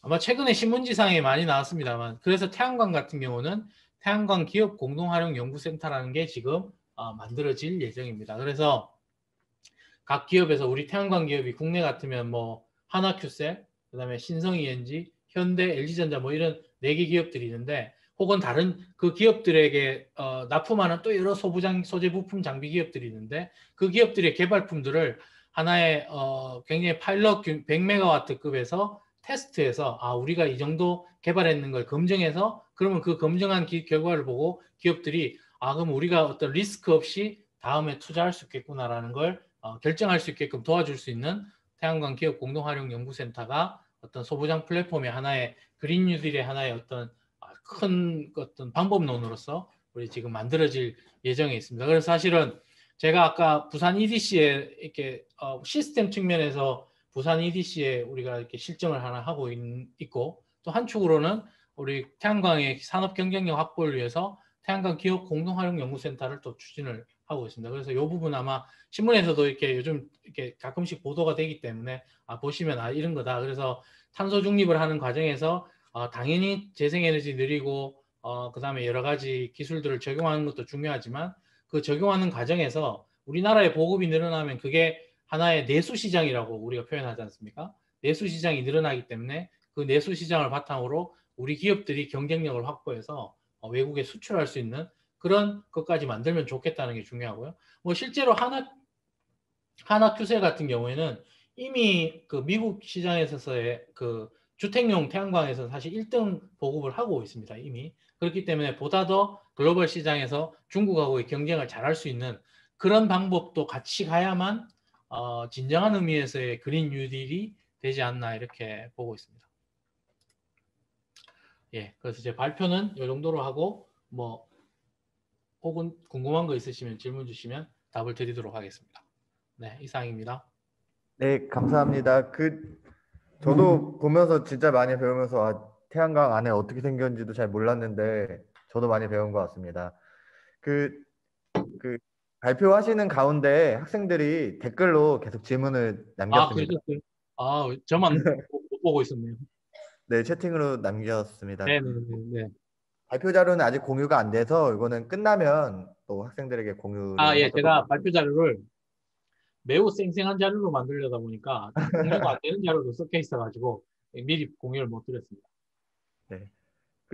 저기 홍예림님부터 좀 질문을 했는데요. 현재 태양전지 관련해서 국내 도입될 계획이 없는지 궁금하고, 높은 열을 가열하면 카드뮴 물질이 유출되는데 이를 막을 수 있는 기술이 존재하는지 궁금하다라고 남겨주셨었고요. 네. 뭐 하나하나 답을 드릴까요? 좀 몇 개씩 묶어서 제가 질문을 드리도록 하겠습니다. 이거 답변하고 계시면 제가 추가로 일단 뭐 그러면 카드뮴 테러라이드 태양전지를 또 질문을 주셔가지고 제가 질문 드리면 이건 좀 그냥 여담입니다만 국내 카드뮴 테러라이드 태양전지 전공한 사람이 몇 사람 안 됩니다. 제가 알기로 지금 태양광 하시는 분 중에 세네 사람 정도, 두세 사람 정도 되는데 제가 그 중에 한 사람입니다. 제가 박사학위를 카드뮴 테러라이드에 박사학위를 해가지고 뭐 저를 끝으로 거의 연구를 안 했다고 지금 보고 있는데요. 그러니까 이제 일단 국내에는 아마 앞으로도 우리나라와 일본은 앞으로도 도입될 경우가 없을 것 같은데 이게 사실 미국 같은 경우는 미국은 다른 태양전지들은 사실 외국으로 많이 넘어갔는데 유독 카드뮴 테라이드 태양전지 만드는 퍼스트 솔라라는 거는 뭐 메이드 인 USA로 굉장히 잘 나가고 있습니다. 그래서 미국이 왜 한국은 수입하지 않냐라는 사실은 의견을 줄 때도 있는데요. 아직 한국은 여러 가지 이유에 있어서 수입은 안 하고 있고 앞으로도 아마 웬만해서는 수입은 안 할 것 같은데 근데 이제 그럼 미국의 펄솔라는 회사라는 이거를 어떻게 팔고 있냐? 이제 그 회사는 그런 게 있죠. 관리를 잘 해가지고 수명이 닿으면 수거하는 것까지 패키지로 해서 제품을 팝니다. 그리고 이제 뭐 이렇게 용출 실험이나 이런 실험을 해서 실제로는 별로 어려움이 없다라고 얘기를 하는데 사실 저희는 좀 찝찝하니까 그래서 뭐 내 지붕 위에 카드뮴이 포함된 태양전지가 있다는 건 좀 찝찝하니까 사실은 국내에서는 안 쓰는 게 사실은 맞다고 보고요. 근데 뭐 이게 사실 근데 엄밀히 이야기하면 유럽의 로하스 규정도 통과는 했습니다. 그래서 유럽에는 많이 보급돼 있습니다. 뭐 그렇기 때문에 사실 그 안전성 논란은 조금 이슈가 있을 수 있지만 유럽이나 미국은 보급이 되고 있고 한국이나 일본은 앞으로 보급될 일이 없다고 보시면 됩니다. 네. 그리고 미국에서 팔 때는 수거하는 거를 이렇게 패키지로 해서 팔고 있고 뭐 그분들이 설명할 때는 그렇게 설명하기도 하죠. 예전에 보면 니켈 카드뮴 배터리 있지 않습니까? 뭐 그거랑 비교했을 때 이게 전기 나오는 양에 비해서 훨씬 적다. 뭐 이런 얘기도 하고 그 다음에 카드뮴 테르라이드로 만들어서 전기가 많이 생성되면 다른 발전원으로 인해서 카드뮴 자연 발생분보다 이게 훨씬 뭐 덜 나온다 뭐 이런 얘기들이 있는데 뭐 그건 그렇게 주목할 얘기는 아닌 것 같고요. 뭐 그 정도만 그냥 아시면 될 것 같고 국내는 그러니까 국내에는 이게 없습니다. 그래서 언론사 신문지상에서 뭐 국내 태양광에 카드뮴이 나온다 이 말은 틀린 말입니다. 그다음 질문으로 많이 나온 것 중에 하나가 전력시장 내 태양광이 빠르게 늘어나는 건 필요하다고 생각은 하는데 우리나라 같은 경우는 전라남도도 그렇고 전라북도도 그렇고 개통망 부족 때문에 사실은 건설을 해놓고도 사실은 운영을 하고 있지 못한 게 많은데 이런 문제들은 어떻게 해결하는 게 필요하다고 생각하시는지에 대해서 질문이 좀 많았습니다. 그 참 어려운 질문인데요. 앞서 발표 순서가 제가 앞서 그 전력 시장을 고민하다가 더 제가 해서 더 그런지 아닌지 모르겠는데, 사실은 일단 기본적으로는 이게 말씀하시는 분마다 조금 다를 수는 있는데요. 잠깐만 제가 어디로 가면 될까요?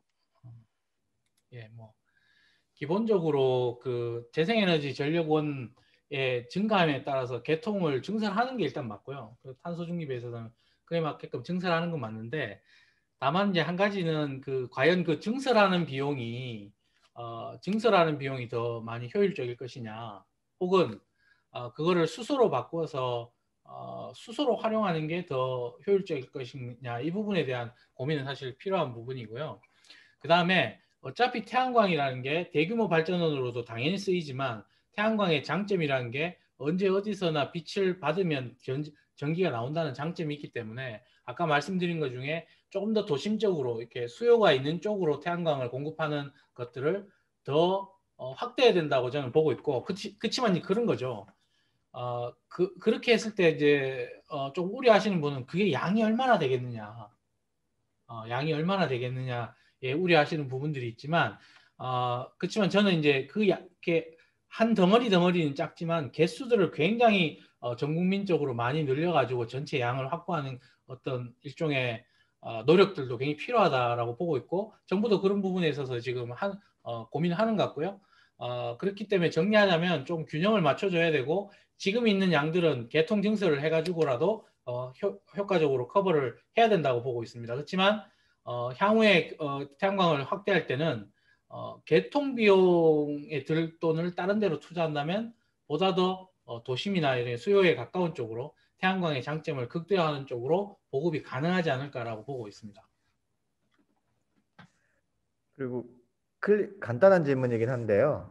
기술적인 차원에서 볼 때 2050 넷제로 목표가 현실성이 있다고 보시는지 이런 질문이 있었습니다. 그거는 질문은 매우 간단하다. 답이 굉장히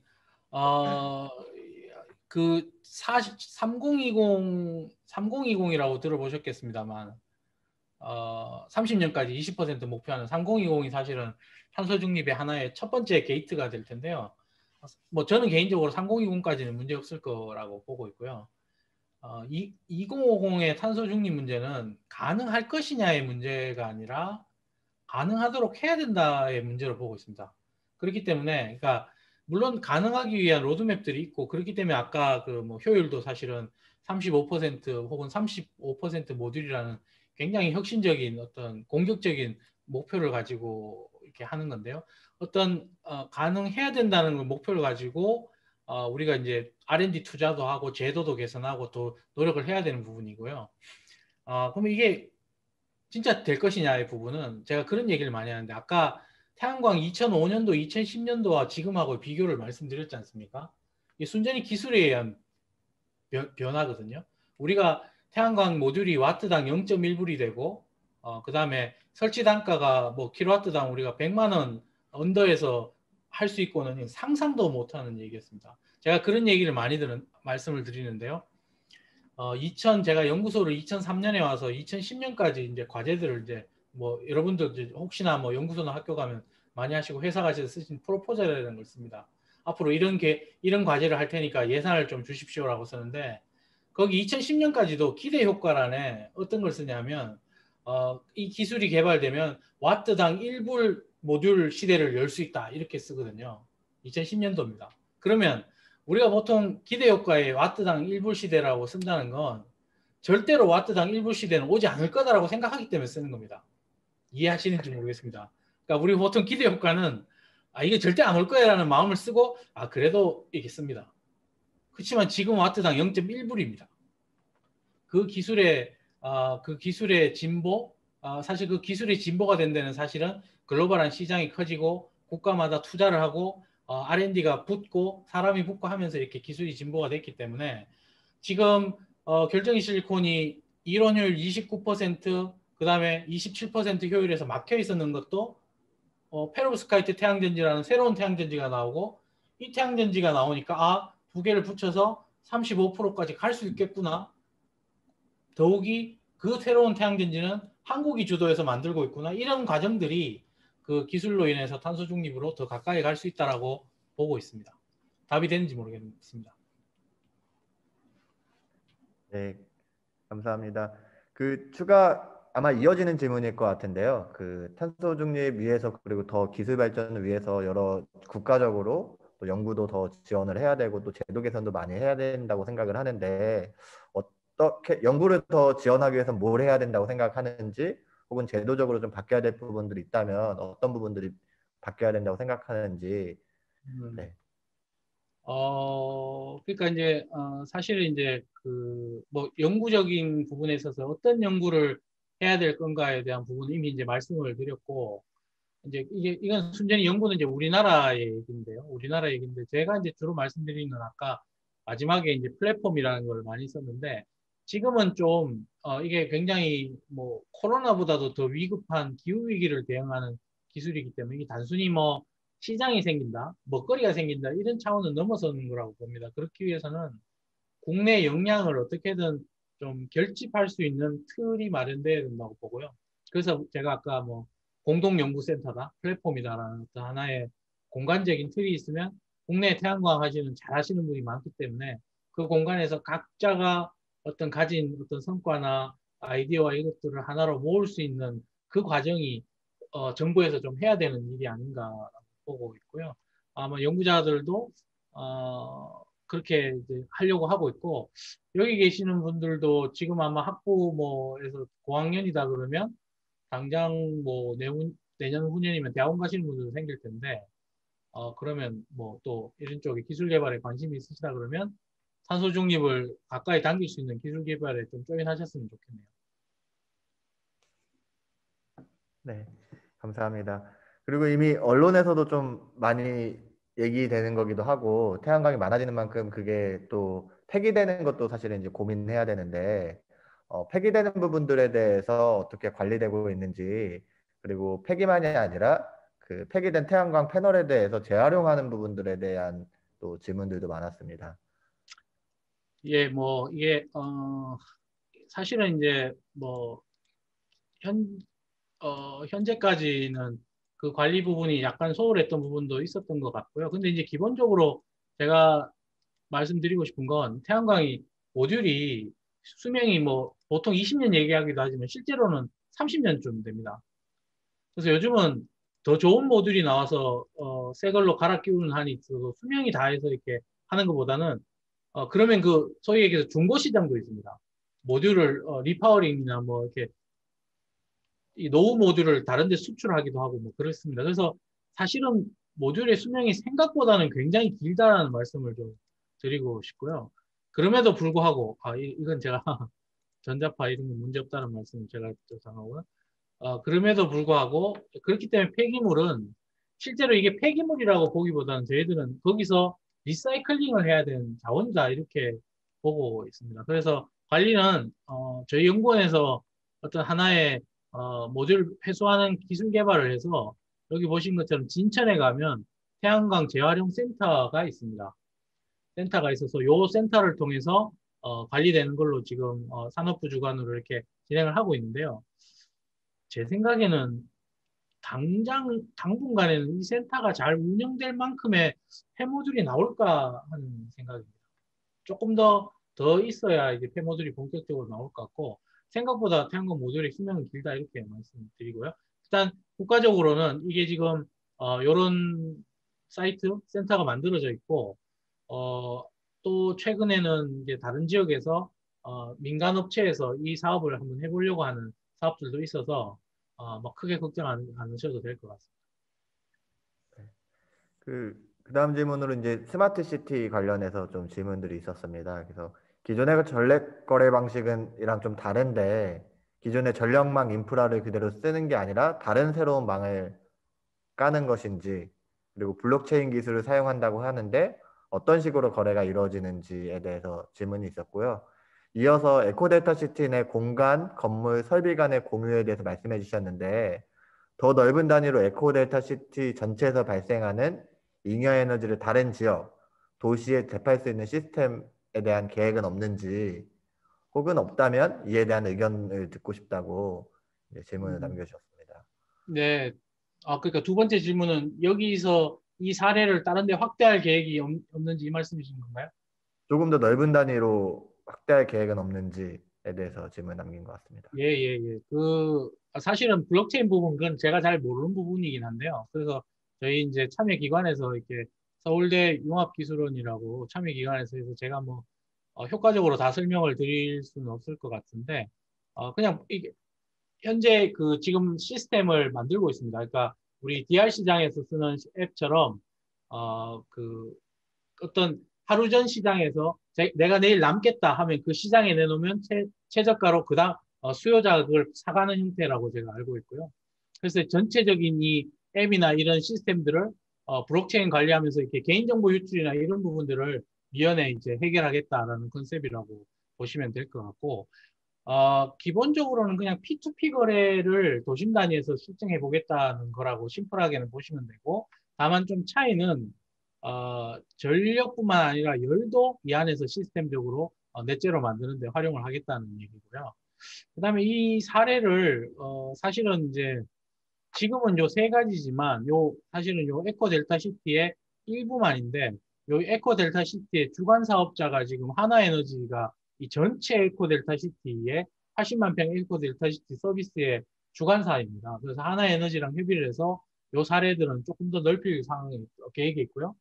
그다음에 이게 잘 되면 뭐 세종 스마트 시티나 혹은 새만금 쪽까지도 사례들이 확대될 수 있을 거라고 봅니다. 그리고 인프라망은 별도 인프라망을 하는 게 아니라 이제 기존에 있어서의 그 기존 전력망을 활용을 하는 열배관 같은 경우에는 별도의 배관을 저희가 설치를 하지만 전력망은 기존 망을 활용하는데 다만 센서나 AMI 등을 통해서 이렇게 ICT 기술들을 별도로 관리하면서 저희가 P2P 거래를 하는 그렇게 형태로 보시면 되고 조금 바라건대는 이게 사실 전국 단위에서도 P2P 거래는 될 수 있는데 제가 바라기에는 요 로컬한 영역에서 에너지의 자급도를 좀 높이는 방향으로 가격이나 여러 가지 시스템들을 좀 설계했으면 하는 그런 바람입니다.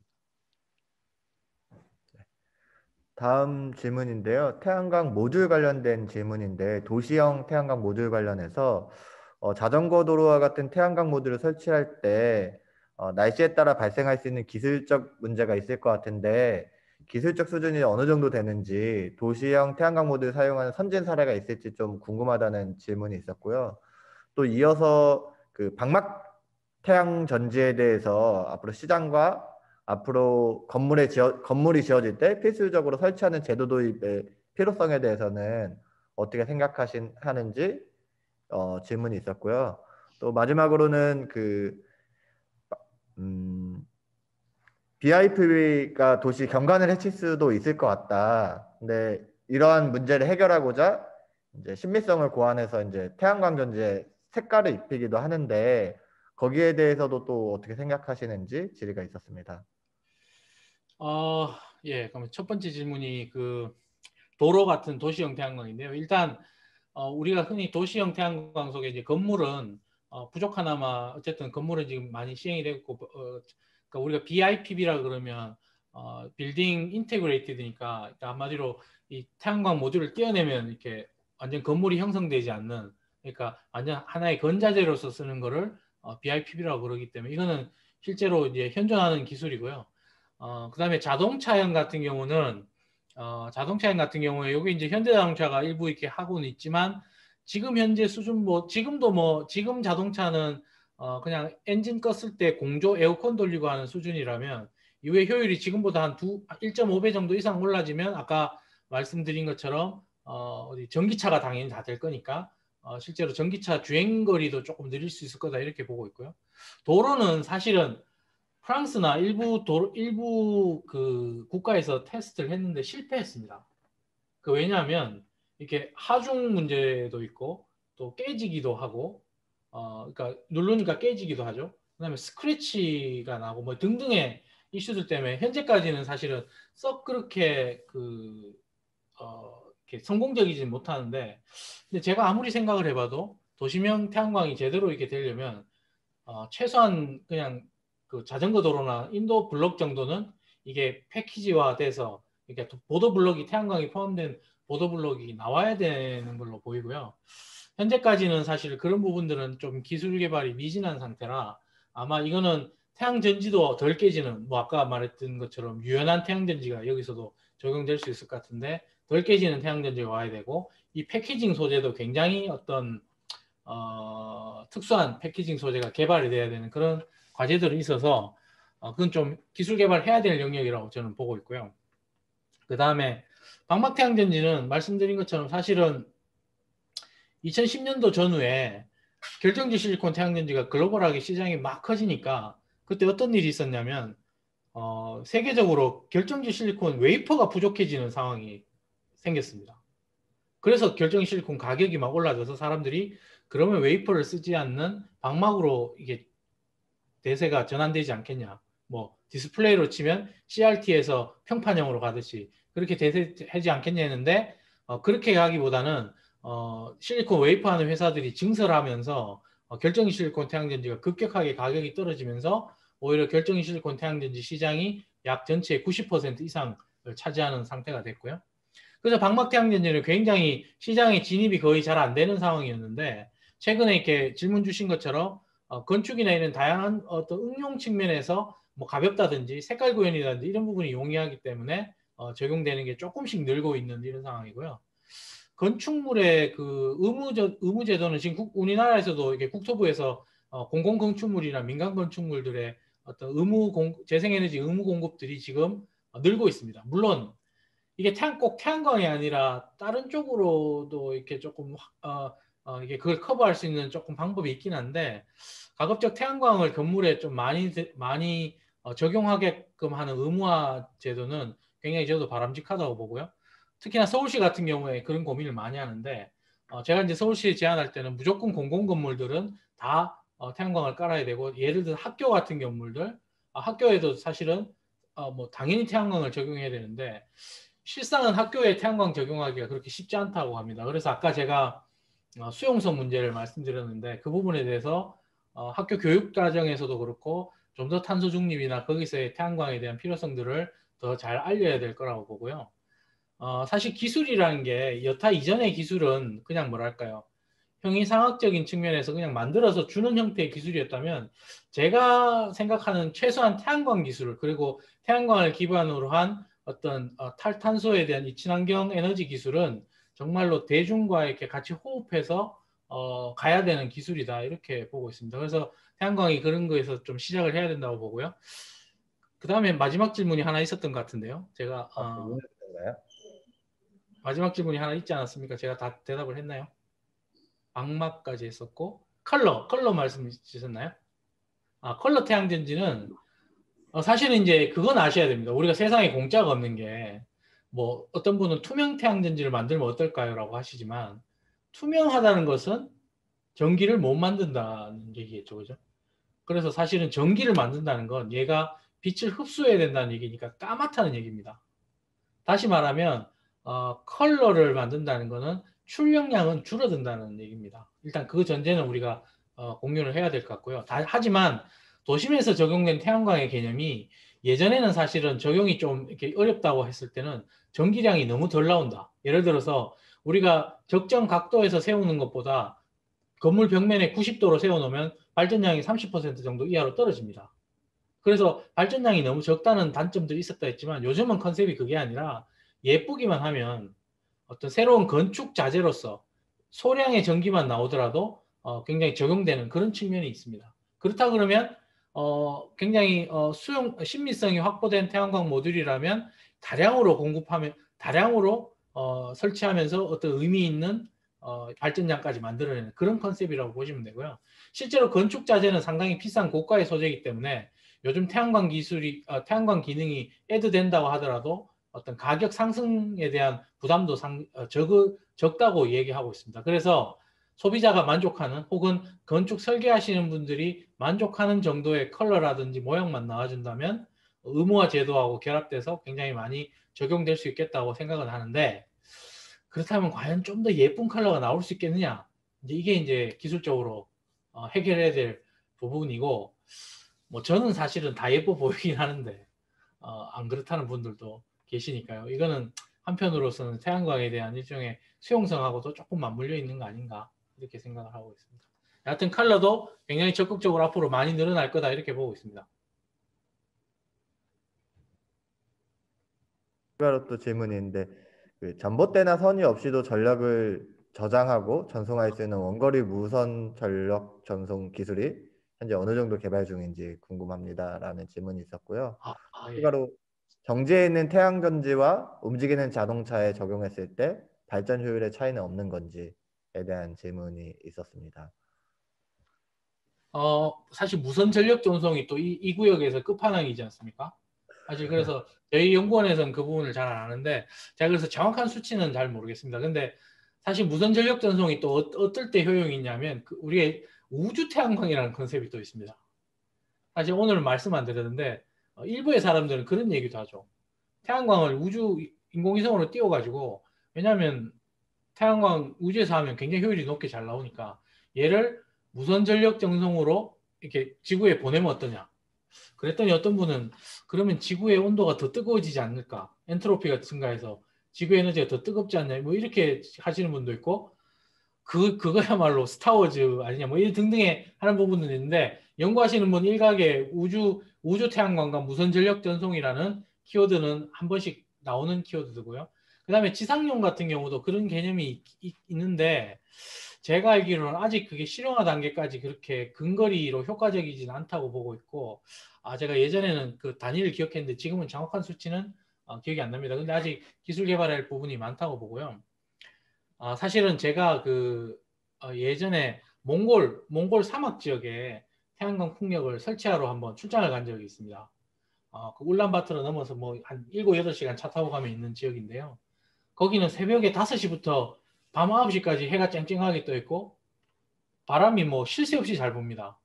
그럼 거기서 정말 잘 만들어질 것 같은데 그거를 어떻게 가져올 건가도 하나의 이슈고요. 그래서 최근에는 사람들이 생각하기에 뭐 동부아시아의 슈퍼그리드라 그래서 거기서 만든 재생에너지를 그리드 선을 타고 우리나라로 가져오는 방법도 생각할 수 있고 그 다음에 사우디아라비아나 호주 같은 데서 대규모로 태양광을 싸게 만들어서 걔를 수소를 만들어 가지고 배에 싣고 우리나라로 가져오는 방법 이런 고민들도 하고 있습니다. 하지만 뭐 그런 것도 당연히 유력한 방도인데 뭐 가까운 데서 태양광을 잘 만드는 게 어떨까 싶기도 합니다. 네. 그리고 움직이는 차에 있는 네네. 그건 제가 아주 신박한 질문인데요. 차이가 없지 않을까 싶습니다. 그늘만 없다면. 네.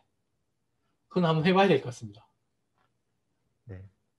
그리고 또 아까 잠깐 질문이 있었는데 태양광이 이제 규모 있게 들어가는 것과 분산으로 들어가는 것의 장점에 대해서 좀 고민을 하는 것 같습니다. 그래서 규모화해서 단가를 떨어뜨리는 측면에서는 규모가 큰 태양광 발전단지로 들어가는 게 좋을 수도 있을 텐데 또 한편으로는 개통에 대한 부분이라든지 또 생산지에서 소비되는 거를 생각을 한다면 소규모 사업자를 포함해서 들어가는 것들이 더 필요하지 않을까 생각을 하는데 어떤 부분들이 더 괜찮을지에 대한 질문이 있었습니다. 그건 사실은 아주 상투적인 답입니다만 균형을 맞춰야 된다 이렇게밖에 답을 못 드릴 것 같은데요. 이게 왜냐하면 그게 자칫하면 이게 조금 뭐랄까요 논리적 모순이라 해야 될까? 아니면 뭔가 좀 잘못된 결과로 나올 수 있을 것 같은데 제가 말씀드린 것처럼 개통 부분에서도 확충하고 최대한 단가를 낮추고 아까 에너지 변환 기술을 해서 할 수 있는 영역에서의 대규모 발전소도 그러니까 토지의 활용도가 떨어지는 영역에 있어서는 활용도도 해야 됩니다. 그건 당연히 해야 된다고 보고 있고요. 예를 들어 새만금이라든지. 다만 했을 때 거기에 있는 거기에 만들어진 전기를 그냥 단순히 그냥 전력선을 가지고 온다는 고민보다는 아까 말했듯이 에너지 변환이나 이런 것들을 좀 고민하는 게 좋겠다는 거고요. 그렇지만 현재보다는 조금 더 분산형 발전에 대해서 노력을 더 많이 해야 되는 건 맞습니다. 특히나 우리가 이제 설치 부지나 이런 걸 봤을 때 물론 이제 뭐 예를 들어서 태양광이 탄소 중립하기 위해서 300기가 뭐 이상 깔려야 된다 혹은 더 이상 깔려야 된다고 보통 계산이 되는데 물론 그걸 하기 위해서는 우리나라 농지의 일부만 이렇게 활용을 한다든지 뭐 그런 방법들도 사실 있습니다. 그렇지만 또 그렇게 하는 방법 그리고 사실은 뭐 여러 가지 농가 소득을 늘린다든지 혹은 우리 이익 공유를 통해서 서로 돈도 벌고 전기도 깨끗하게 만드는 방법들이 있기 때문에 그런 노력들은 당연히 해야 되고 그와 마찬가지로 도심 지붕이나 건물 벽이나 아까 말했던 도시형 태양전지 그 다음에 되도록이면 분산화를 해서 어떤 로컬하게 자급자족도를 높이려는 움직임들 그 다음에 스마트 시티를 새로 구축한다든지 그 다음에 리모델링 사업할 때는 꼭 에너지에 대한 고려를 한다든지 사실 제가 세종 스마트시티나 부산 스마트시티 할 때도 말했지만 아무리 도시가 뭐 이렇게 ICT로 있어서 자율주행되고 뭐 센서에 있어서 로봇이 다니고 등등의 한다 한들 그 구동하는 모든 전기를 CO2가 나오는 전기로 만들어서는 그 결코 스마트하지 않다라고 저는 생각을 하고 다들 그런 부분을 생각하시는 것 같습니다. 그렇기 때문에 에너지를 자급자족으로 할 수 있는 걸 최대한 이렇게 적용하는 게 필요하다 이렇게 보여지기 때문에 그거는 뭐 하나의 이거다라고 이렇게 판단할 수 있는 문제는 아니라고 봅니다. 네. 이게 아마 마지막 질문이지 않을까 싶은데요. 그 부산 에코데이터시티 프로젝트에서는 도시 주민들의 수용성 부분을 다루려는 제도적 절차적 노력들이 어떻게 진행되고 있는지. 예, 아주 좋은 질문이신데요. 이게 이제 그러니까 원래 사실 저희 국토부 실증 과제는 기존 건물에 대한 리모델링 하는 게 있고 이게 새로운 건물에 대한 신축하는 게 있고 그래서 부산 에코델타시티는 신축에 대한 영역입니다. 그래서 지금 어떻게 하냐면 에코델타시티 특히나 스마트 빌리지 56세대는 사용자들이 5년 동안 기본적인 관리비만 내고 삽니다. 그러니까 집에 돈을 들지 않는 거죠. 사실 관리비의 대부분은 연료비일 텐데 에너지 거의 안 들 거거든요. 거기는 1 플러스 등급이기 때문에 넷 제로를 넘어서 플러스 에너지입니다. 그렇기 때문에 거의 돈 안 들고 살 거라고 보이기 때문에 그 대신에 거기서 나오는 어떤 여러 가지 데이터들이라든지 그런 부분들을 같이 쉐어하고 협조할 거를 약속하고 그렇게 하는 거죠. 그럼 어떻게 될까요? 경쟁률이 엄청 치열하겠죠. 그래서 뭐 한 300대 1 정도의 입주자 경쟁이었던 걸로 듣고 있습니다. 그래서 뭐 그거 아마 지금쯤 대충 다 결정이 났을 것 같은데요. 그러니까 그분들은 물론 뭐 여러 가지 취지를 가지고 굉장히 다양한 경험들 그다음에 좋은 분들이 많이 들어오시는 걸로 알고 있는데 내가 5년간 살면서 주택에 대한 비용은 안 내지만 혹은 뭐 그걸 집값은 안 들지만 여기서 나오는 에너지, 모빌리티, 의료 뭐 등등의 다 그런 데이터들을 쉐어하고 협조하고 어떤 하는 그러니까 수용성 문제를 원천적으로 해결해 있는 그런 형태라고 보시면 됩니다. 네. 요거 제가 좀 굉장히 절박하게 써주셨어요. 시간상 답변이 어려우시면 메일로라도 이렇게 써주셨는데 이 질문을 마지막 질문으로 해도 괜찮을 것 같습니다. 유리 창문의 경우엔 태양광 전지 패널로 대체할 때 내부 부품 또한 투명해야 할 것 같습니다. 최근에 이에 대한 기술이 개발되었다고 하는데 보급화가 어느 정도 됐는지 궁금하다고. 예, 유리창 기술은 어떻게 있냐면 일단 유리창에 우리가 투명이나 반투명하게 태양광을 만들 수 있습니다. 그러면 말씀하신 대로 요소 기술들, 요소막들이 전부 투명한 것들로 바꿔야 되고요.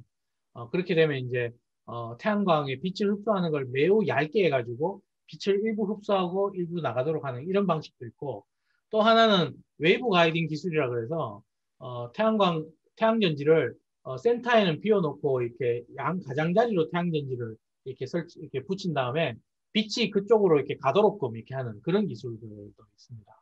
그리고 또 하나는 또 태양전지를 만들어 놓고 이렇게 패턴을 뜬다 그러죠. 식각을 이렇게 깎아내서 서로 태양전지 빛이 통과하는 부분과 통과하지 않은 부분이 번갈아 가게 있으면서 전체적으로 이렇게 투광도를 나타낸다든지 뭐 그런 부분이 있는데, 사실은 그다음에 이제 지금 최근에 산업부 알키미스트 과제로 이렇게 슈퍼 태양전지 개발 과제에서 투명 태양전지 뭐 이런 컨셉들도 있습니다. 근데 기본적으로 아까 말씀드린 물리적으로 투명한 만큼 효율은 떨어지기 때문에 그런 건 늘 생각해야 되고요. 그렇지만 뭐 여러 가지 용도에 따라, 그다음에 사무실 같은 경우에는 어느 정도 또 어두워야 되지 않습니까? 일부러도 블라인드 치기 때문에 그 대응하는 걸로 기술하고, 그다음에 이제 또 그런 것도 있습니다. 일렉트로크로믹이라고 해서 빛을 받으면 자연스럽게 전기를 만들어서 걔가 이렇게 유리 창문이 어두워지는 뭐 그런 기술들도 있습니다. 그런 기술들이 다양하게 시도는 되고 있는데 완전한 형태의 상용화는 조금 더 있어야 될 걸로 보입니다. 네, 감사합니다. 아마 제가 강의를 뭐 들은 것도 있고 사실 못 들은 것도 있는데 제가 본 강사님 중에 가장 많은 질문을 지금 받지 않았을까라는 생각도 듭니다. 뭐 혹시 뭐 더 부족한 게 있으시면 메일로 주시고요. 그다음에 이제 무슨 뭐 특히나 이제 우리 청년 프론티어들은 또 우리 서로 식구들이니까 신문에 뭐 이상한 거 나오면 너무 그냥 바로 보지 마시고 그런 거 메일 주시면은 제가 최소한 여기 계신 분들은 또 이렇게 한 분 한 분이 또 새롭게 전파를 하셔야 되니까, 그래서 이게 굉장히 지금 우리가 중요한 시점입니다. 그래서 이 기술에 대해서 물론 이제 태양광은 사실 불안정한 요소들이 많죠. 아까 말씀드린 것처럼 효율도 그래 아무리 한들 뭐 4분의 3은 손실이 있고 그다음에 뭐 등등의 불안정 요소 있지만, 그래도 현존하는 뭐 해상 풍력과 더불어서 현존하는 기술 중에서는 가장 경제성 있게 깨끗하게 에너지를 만들 수 있기 때문에, 게다가 우리 실생활과 근접하게도 전기를 만들 수 있는 프로슈머가 될 수 있는 특징이기 때문에 많은 관심을 가지고 서로 또 공부하셔가지고 같이 기술 개발도 같이 했으면 좋겠습니다. 네, 감사합니다. 혹시 뭐 마지막으로 하고 싶은 말 있으신 분 계실까요? 강사님께 제가 다 말로 해서 직접 목소리로 이렇게 얘기하고 싶은 분 한 분 있으면 이런 세미나 처음이라 가지고 진짜 조금 쉽진 않네요. 네, 한 분 정도 얘기하실 분 있으면 손을 들어주세요.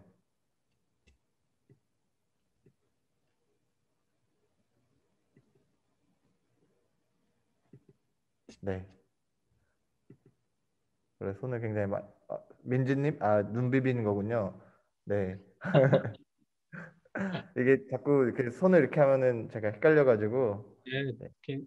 괜히 식사 전에 너무 제가 부담 주시. 혹시 말씀드려도 될까요? 네네. 네, 안녕하세요. 저는 이은혜라고 합니다. 저는 오늘 이제 강의 들으면서 기술적인 백그라운드가 많이 없었는데도 되게 흥미롭고, 오늘 처음 강의를 이런 식의 세미나를 처음 하셨다고 하셨는데 되게 재밌고 이해 잘 되게 설명해 주셔서 너무 감사하다는 말씀 전하고 싶었습니다. 감사합니다. 또 이런 말씀까지 해주시고 감사합니다. 다음에 코로나 좋아지면 제가 실제로 대면 세미나를 하면 이거보다 한 20배는 더 재밌게 해드릴 수 있습니다. 그럼 코로나가 좀 좋아지길 바라면서 네네. 그럼 박수로 이번 강의를 마치도록 하겠습니다. 네, 고맙습니다. 네, 감사합니다.